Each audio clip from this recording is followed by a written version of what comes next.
大家好，我係細細老師。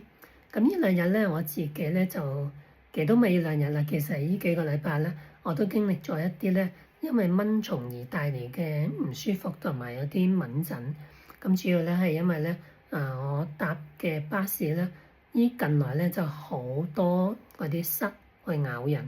咁呢啲虱咬人咧，就令到呢啲皮膚紅腫、痕癢、痛，而佢嗰種痕同埋嗰種痛咧，話係入骨㗎，係入到咧你整個人都敏感嘅。咁呢個當然啦，有朋友提醒我可以去巴士公司投訴啊咁樣。咁呢個我真係要揾時間去表達下我嘅意見。咁但係呢度咧引出咗一個問題，就係呢一種咁樣嘅虱嘅咬，原來咧係有部分人咧，尤其是嗰個免疫反應比較敏鋭，甚至有啲過敏嘅人咧，係可以引發一個幾強烈嘅一個過敏反應。咁原來我就係其中一個。咁俾佢咬之後咧，本來好細粒，好快脆咧，佢就會腫起一嚿，然之後咧佢就會沿住嗰啲周邊神經咧一直咁樣痛上去、痹上去、痕上去，所以咧整個人都好唔舒服。咁呢幾日咧都影響咗我瞓覺，因為咧佢專係喺夜晚黑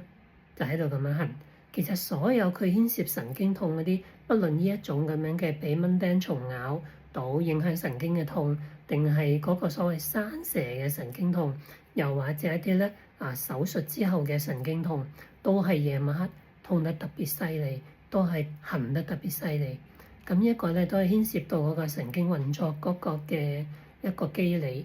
咁喺呢個情況裏邊咧，我整個人咧就好敏感。其實咧，我上年因為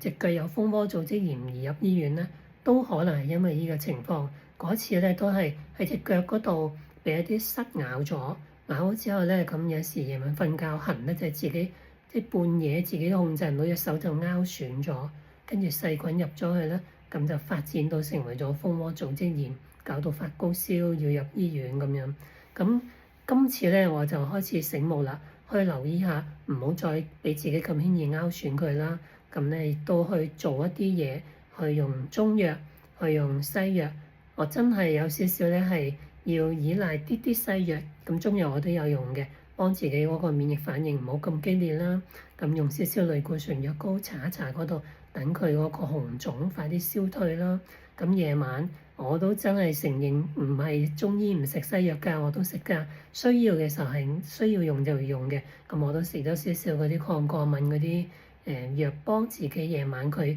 唔好咁痕，俾我可以瞓到，唔好影響我日頭開診嗰個嘅精神。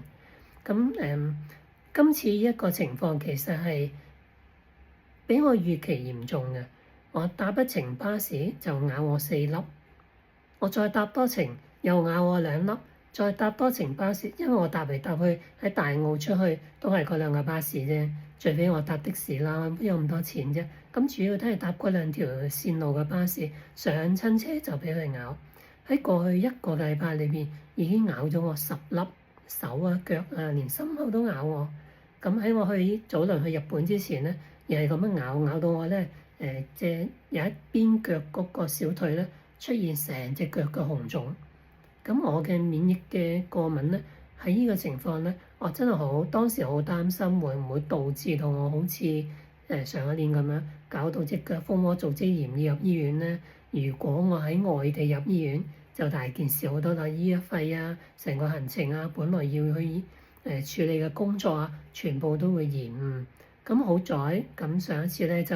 喺日本咧，都係做咗一啲抗過敏啦，食咗一啲中藥啦，自己都好小心處理。咁去到日本佢慢慢就退啦。而因為日本喺嗰陣時咧都仲係比較乾燥，咁冇咁多濕氣，加埋呢一個過敏反應咧就可以快啲退。但係我翻到嚟香港又再上巴士又再俾佢咬咧，今次咧個反應就更加劇烈，就更加唔舒服，咁就要用多啲功夫去處理。咁唔知啊，或者即係呢個真係一個環境嘅因素，春天咁呢啲濕患喺香港嘅公共交通工具上面嚴重咗，而自己嘅身體嘅免疫反應亦都比較波動，幾樣嘢疊加埋一齊咧，就令到呢一次嘅情況比較差。咁所以咧今日我都停咗我嘅開診，咁今晚雖然我都要出去分享，咁就今日俾好啲休息，處理下自己嘅身體狀況，排一排濕，出少少汗，做少少運動。同埋咧，今次咧我學到一樣嘢喎，原來咧即係痛風有避忌痛風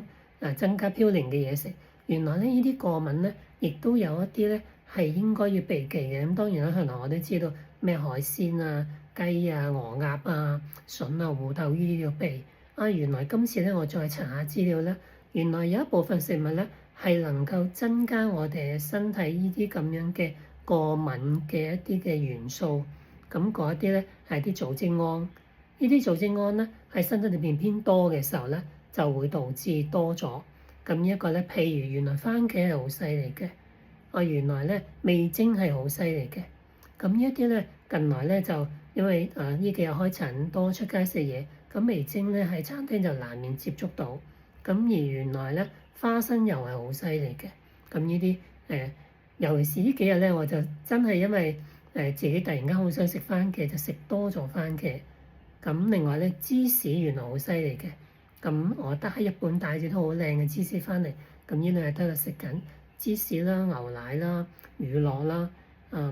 一啲發酵食品，譬如味噌啦、泡菜啦，原來呢啲咧佢入邊嗰個組織胺嗰個成分咧係偏高一啲嘅。咁尤其是番茄熟咗嘅時候係比較犀利嘅。香蕉都係喎，咁呢啲都係平時我哋覺得好健康嘅嘢食。咁但係你個身體有呢一個過敏反應、皮膚過敏反應、鼻過敏反應，呢啲都係組織胺引發嘅一啲情況咧。原來呢啲嘢咧就少掂為妙啦，少食為妙啦。咁呢個今次咧我又學咗咯喎。咁原來經歷自己親身嘅經歷呢啲嘅唔舒服同埋痛苦咧，係可以努力去學習。除咗自己突破之外咧，亦都幫到我自己有多一啲資訊可以分享俾一樣面對緊相類似情況嘅病人。咁希望大家都小心而家啲交通工具上面嘅蝨患係真係有時嚴重啦，季節性一到春天夏天就會比較犀利。咁大家都希望，如果你真係俾一啲蝨咬咗，可以用一啲嘅我自己幾常用嘅係馬來西亞一啲叫豆蔻膏去搽佢，可以舒緩嘅。咁但係如果已經你有萬一引發咗一個紅腫，痕到瞓唔到，咁呢個可以考慮使用少少嘅低劑量嘅類固醇藥膏，撳一撳佢嘅反應。必要時真係可以去用一啲嘅抗過敏藥去壓抑嗰個嘅即係身體對過敏